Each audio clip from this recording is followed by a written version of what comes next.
என் சம்பளம் என்றைக்குமே லேட்டாக தான் வரும். சில நேரம் 1 வாரம் லேட்டாக வரும், சில நேரம் அரை மாதம் லேட்டாக வரும், சில நேரம் கிடைக்கவே கிடைக்காது. பணிப்பெண் சம்பளத்தை பற்றி MOM விதிமுறைகள் என்ன சொல்லுது, அதை பற்றி பேசலாம். நீங்கள் பார்க்குற இந்த வீடியோ MOM வழிகாட்டுதலோடையும் அவங்களோட விதிமுறைகள் படியும் தான் இருக்குது. மேலும் உங்களுக்கு ஏதாவது தகவல் தெரியணுன்னா நீங்கள் MOM இணையதளத்தையோ இல்லை அவங்களோட ஃபேஸ்புக் மூலியமாகவும் நீங்கள் உங்கள் தகவலை தெரிஞ்சுக்கலாம். வணக்கம், என் பேர் ரேகா. நான் சிங்கப்பூரில் ஒரு லைசன்ஸ் எம்ப்ளாய்மெண்ட் ஏஜெண்ட். இந்த பக்கத்தில் பணிப்பெண் சம்மந்தப்பட்ட நிறைய உண்மை சம்பவங்களை பற்றி நம்ம பேச போகிறோம். இந்த சம்பவங்களுக்கு MOM விதிமுறைகள் என்ன சொல்லுது அப்படின்னும் நம்ம கற்றுக்க போகிறோம். எம்ப்ளாயரும் சரி, அதாவது முதலாளிகளும் சரி, பணிப்பெண்களும் சரி, என்ன செய்யணும் செய்யக்கூடாதுங்கிறத பற்றி நம்ம தெரிஞ்சுக்கலாம்.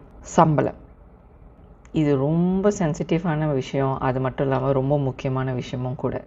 பணிப்பெண்கள் எதுக்கு சிங்கப்பூருக்கு வந்து வேலை செய்கிறாங்க, அவங்க நாட்டை விட்டு எதுக்கு இங்கே வந்து வேலை செய்கிறாங்க?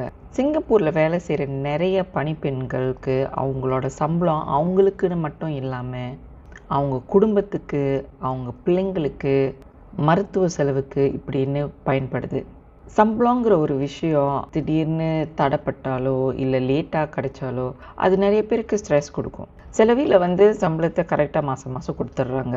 சில நேரத்தில் சம்பளம் கிடைக்கிறதுக்கு கொஞ்சம் டிலே ஆகும். மேபி 1 நாள், 2 நாள், 1 வாரம் அப்படி கூட இருக்கலாம். சில நேரம் வந்து பாதி இப்போ கொடுத்துட்டு பாதி இன்னொரு நாள் கொடுக்கலாம். இல்லை சில நேரத்தில் சம்பளமே கொடுக்காம கூட இருக்காங்க. சிங்கப்பூரில் உள்ள MOM விதிமுறைப்படி ஒரு பணிப்பெண்ணுக்கு மாதத்தில் 1 தடவையாவது நீங்கள் சம்பளம் கொடுத்தாகணும். அந்த பணிப்பெண் அந்த மாதத்துக்கு வேலை செஞ்சாங்கன்னா அந்த மாதத்தோட சம்பளம் அடுத்த 7 நாளைக்குள்ளே அவங்களுக்கு கொடுத்தாகணும். அதாவது எப்படின்னா, இப்போ அவங்க ஜனவரி 1ஆம் தேதியிலேருந்து ஜனவரி 31ஆம் தேதி வரைக்கும் வேலை செய்கிறாங்கன்னா அந்த 1 மாத சம்பளத்தை நீங்கள் February 7ஆம் தேதிக்குள்ளே அவங்களுக்கு கொடுத்தாகணும்.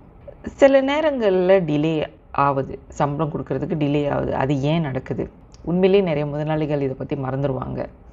முதலாளிகளுக்கு இந்த வேலை கூட இருக்கலாம், அவங்க நிறைய பிரச்சனை அவங்க மைண்டில் ஓடிட்டு இருக்கலாம், அதனால அவங்க பிஸியாக இருந்து இதை பற்றி மறந்துருப்பாங்க. இல்லைனா முதலாளிகளுக்குன்னு அவங்களுக்கு சில பண பிரச்சனைகள் இருக்கலாம். எதுவாக இருந்தாலுமே ஒரு பணிப்பெண்ணோட சம்பளத்தை கரெக்டான டைமில் அவங்களுக்கு கொடுத்தாகணும்.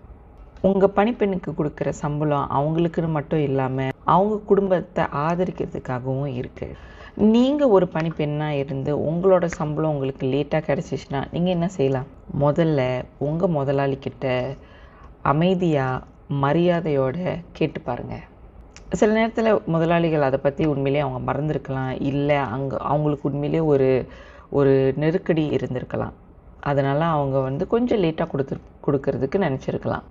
எதுவாக இருந்தாலுமே உங்களோட முதலாளிக்கிட்ட பேசுகிறது ரொம்ப ரொம்ப முக்கியம். ஆனால் இந்த மாதிரி லேட்டாக சம்பளம் கிடைக்கிறது அடிக்கடி நடந்தால், ஒவ்வொரு தடவையும் நீங்கள் பேசும்போதும் அது அடிக்கடி நடந்துச்சுன்னா இதை பற்றி MOM கிட்டேயோ இல்லை உங்கள் ஏஜென்ட் கிட்டேயோ பற்றி சொல்கிறது நல்லது. நீங்கள் ஒரு முதலாளியாக இருந்தால் சம்பளத்தை சரியான நேரத்தில் கொடுக்கறது ஒரு விதிமுறை மட்டும் இல்லாமல் இது உங்கள் கடமை. உங்கள் பணிப்பெண் உங்களுக்காக செய்கிற வேலைக்கு நீங்கள் கொடுக்குற மரியாதை தான் இந்த சம்பளம். சம்பளம் சரியான டைமில் கொடுக்கப்பட்டுச்சுன்னா பணிப்பெண்களுக்கும் சந்தோஷமாக இருக்கும், அவங்களுக்கும் எனக்கு சரியான நேரத்தில் காசு கிடைக்கும் அப்படின்ற நம்பிக்கையும் இருக்கும். ஒரு சம்பளம் அடிக்கடி டிலே ஆகுனுச்சுன்னா பணிப்பெண்களுக்கும் உங்களை நம்புறதுக்கு கொஞ்சம் கஷ்டமாக இருக்கும். ஒவ்வொரு முதலாளிக்கும் அவங்கவுங்க பிரச்சனை இருக்கலாம். அவங்க நினைப்பாங்க, பரவாயில்ல இதை நான் அப்புறமா கொடுத்துக்கிறேன், இதெல்லாம் ஒரு அவசரமோ இல்லை அப்படின்னு கூட நினைக்கலாம். ஆனால் ஒரு பணிப்பெண்ணோட பண அவசரம் அவங்களுக்கு தான் தெரியும்.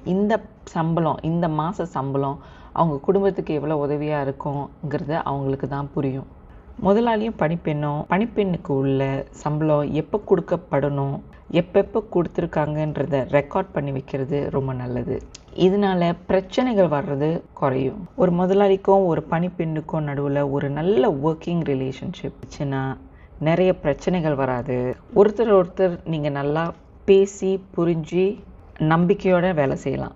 சுருக்கமாக சொல்லணும்னா, முதலாளிகள் பணிப்பெண்ணுக்கு மாதத்தில் 1 தடவையாவது சம்பளம் கொடுக்கணும். அந்த மாத சம்பளம் 7 நாளைக்குள்ளே கொடுக்கப்படணும். சம்பளத்தை தாமதிக்காமல் ஒரு பணிப்பெண்ணுக்கு கொடுக்கறது ரொம்ப முக்கியம். எந்த ஒரு பிரச்சனையாக இருந்தாலும் முதலாளியும் பணிப்பெண்ணும் சேர்ந்து பேசி கலந்து அதுக்கு ஒரு தீர்வு காணுறது ரொம்ப ரொம்ப முக்கியம். இந்த வீடியோ முதலாளிக்கும் பணிப்பெண்களுக்கும் உதவியாக இருந்திருக்கும்னு நான் நம்புகிறேன். சம்பளத்தை பற்றி ஏதாவது உங்களுக்கு கேள்விகள் இருந்துச்சுன்னா கமெண்ட்ஸில் போடுங்க. அடுத்த தடவை இன்னொரு வீடியோவில் பார்ப்போம். நன்றி. இந்த வீடியோ பார்த்தவங்களுக்கு இது பிடிச்சிருந்துச்சுன்னா, இது ரொம்ப பயனுள்ளதாக இருந்துச்சுன்னா, இன்னும் நிறைய வீடியோவை பார்க்குறதுக்கு ஃபாலோ பண்ணுங்கள்.